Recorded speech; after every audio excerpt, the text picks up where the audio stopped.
I'm David Mason. I'm the Director of Public Health for the town of Sandwich, and this is public service announcement number 5. Tonight we're having a discussion with the business community and how they are dealing with the coronavirus situation at this time. And we have with us Denise Dever, the Executive Director for Sandwich Chamber of Commerce, and Brandon Babiars, who is the Chef and General Manager for Marshall Restaurants. And he's also the Vice Chair of the Board of Directors for the Sandwich Chamber of Commerce.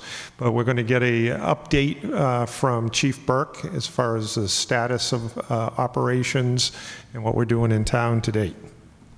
Thank you, Dave. We're starting our 4th operational period this week.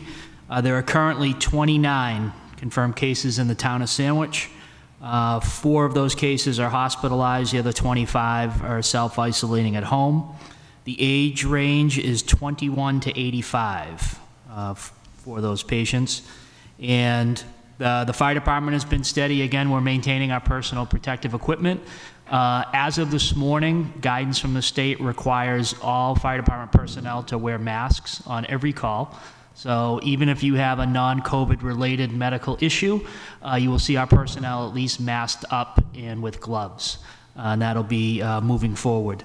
Again, if you do have COVID symptoms, please relay that to the dispatcher. They're going to be asking you questions, but it's important for our staff to know going in if we have to use full PPE or just gloves and mask. That's it, Dave. And with that, just before we start up here, I want to point out too that as the cases increase in town here, staff in town, myself, my assistant Darren Meyer, Joanne Gake, and a couple other nurses will be reaching out, making phone calls. It's critical that you take the calls or return those calls because we need information. We're calling you to follow up to get your status and your contacts. So we're trying to get this under control. This is a means by which to do this because we're identifying people for isolation and quarantine, so we do need your cooperation. And we'll move on now to Denise and Brandon as far as discussing the business environment in the town at these times. And it's been almost 2 weeks now since since serious changes have had to be made. And what's the business community doing to respond to this crisis? So thank you. First of all, the Welcome Center has been closed now for a couple of weeks, and we have myself and the assistant director are working from home. We've been pushing the information about our cell phones. We are reachable. We're obviously here to help the business community as much as we can and push out as much information as we're receiving. I think the business community has responded wonderfully. I mean, everyone just took the governor's orders to heart, and they jumped right in and had to make a decision, really tough decisions, whether or not they were going to be able to stay open, and if they were, how they were going to run their businesses. And obviously retail businesses and restaurants, they all had to just sort of sit back and think about it. And I think they've responded great and doing what they're supposed to be doing. And I think the public has responded pretty well too in trying to keep those restaurants going. Very good, thanks, Denise. And Brandon, as far as you're in the thick of things here, and you've been very responsive to the community and community needs also at the Marshall Restaurant. What have you done to adapt to the situation and at the same time safely serving the public? Yeah, I think one of the biggest things we did right away was just limiting contact or limiting staff. We really tried to take a stance of no more than 2 people having anything to do with any order that comes through the restaurant. We're trying to staff like people at the same time instead of having a huge crossover of staff. We are really trying to encourage our guests to call ahead, prepay, take advantage of the curbside pickup. Any limit we have on people coming in is just going to be helpful. So that's one message we're really trying to get out there to everybody. Very good. What message would you give to businesses? Because I'm out there, I know my assistant's making some calls today to businesses as far as protocol and what you're seeing out there. What could be done better, or what would you advise that they should be doing? I think the restaurant industry always had high standards of sanitation. I think frequency has increased. That's the biggest thing. I know when the limits first started, it was hey, wipe down menus in between each guest, wipe down door handles between each guest.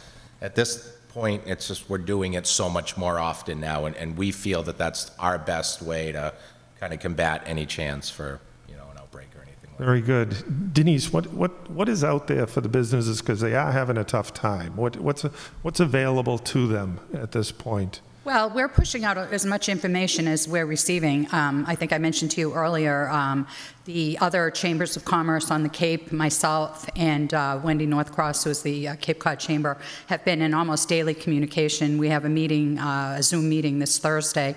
But we're fast and furious getting information about business loans from the SBA, from Coastal Community Capital, bank information, insurance information. There's a lot of online webinars that people can go on.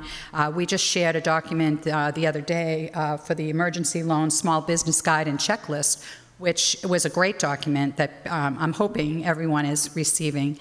And we're pushing it out via email blasts, so obviously you'd have to sign up for our e-blasts, and you can do that on the sandwichchamber.com website. As well as we put a COVID-19 button out there, which shares all the information we've been pushing out since this all began.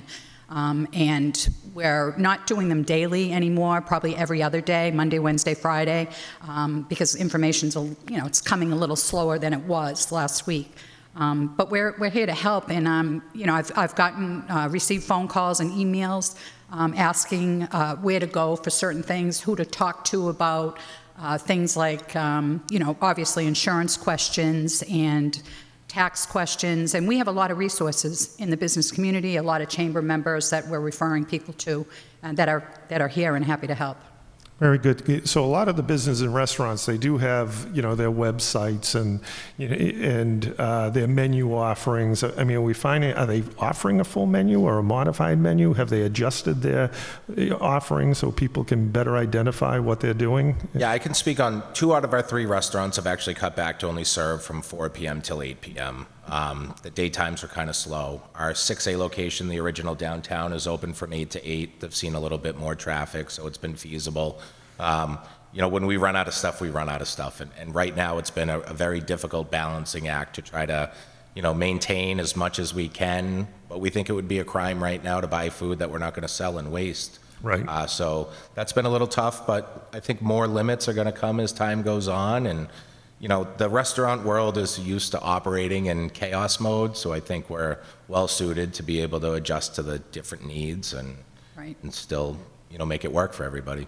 Very so, good. Dave, we've also put out a restaurant list on our website as well. Oh, perfect. And it lists all the restaurants, to our knowledge, today that are open and closed, what their hours are. It gives their websites, and we hope people will use that. I've seen a lot of Facebook posts on The Scoop and News asking these questions, and I've been trying to reach out and say, go to our website. We're reaching out to our restaurants, and it's not just our member restaurants, it's non-members as well. We feel this is the time to step up and just, we care a lot about Sandwich, and we want everyone to be successful. So we've even asked non-member businesses to give us a call, shoot us an email, let us know how we can help them.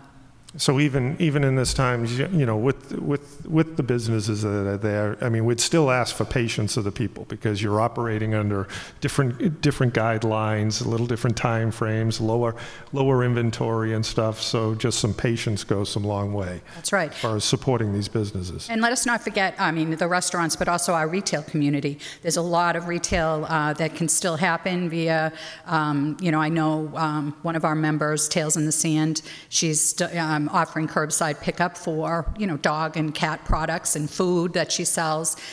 So we're working on that this week, put the retail list out, because there are a lot of businesses that still have inventory. They want to sell it to us. We want it. They'll either ship or do curbside pickup, online, credit card, taking it over the phone. So it's a great way to still serve the community and still keep our businesses alive. Very good. Thanks, Denise. And as I know Brennan had asked too about as far as once we start moving out of this, what should restaurants expect from us as far as, how to reopen as this goes along. And when we get to that point of opening, I know we'll be receiving guidance from the Mass Department of Public Health that we'll share also. I know there's fogging machines. Many of you see them out in the news as far as the wands and the foggers. The fire department actually utilizes that for sanitation purposes, and it's something we'll be looking at that's, that establishments can sanitize their facilities. That will be allowed, and then we'll just see what guidance comes down further on that. Thank you. So with that, we want to wrap up today. Anybody have anything else they want to add? Dave, I just want to add about the fogging machines. There's a lot of people out there that are claiming that they can do fogging. There's a couple things, if you're a business owner, you want to ask for. Number one, do they have what they call an MSDS sheet for the chemical that they'll be using? And you want to see that up front. You also want proof that it will kill the coronavirus. And they should be able to provide that sheet also. So those are two things for the business community, that if somebody says, hey, we can decontaminate your space, you want to be upfront and ask for those. Don't be afraid to ask for those. And if you need any other referral, the U.S. Department of Environmental Protection Agency has a list of chemicals that are used that can decon COVID-19, and it is on their website. So just as a heads up for the business community as we move forward. That's great advice, Chief. That's very good advice. So with that, we want to thank you all, and thank you for joining us today. So we ask you to support our local business, have some patience while doing that. Let's be smart when we go into our businesses also, and let's be safe. Thanks, Dave. Thank you.